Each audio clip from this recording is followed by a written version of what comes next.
beeti ammaan tana wajjin nyaara ni nyaara akka mee malee. Waaqummaan natti heerume. Waaqummaan natti heerume. Siin fuudha dhugaa. Nan heerumtu. Wallahi.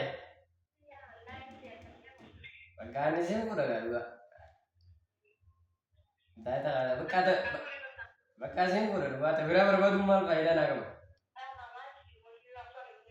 Akkasii ni ta'a bakka ni ta'a dhugaa.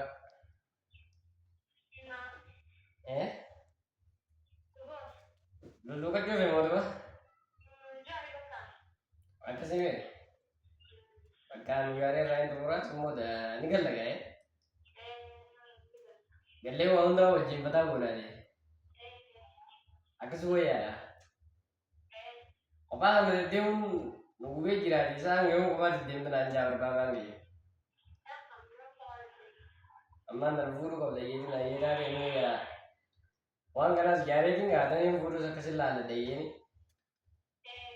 Bakka akkasitti jalqabee kana xumureetiin bakka akka manaa taate. Taate kuma diye. Bakka ni qabaata gaa. Wallahi. Ammaan tana saayinni ta'ee tokko na bira dhufee nama fakkaata xiqqoo na gargaaru jira. Bakka taate rakkoo goone.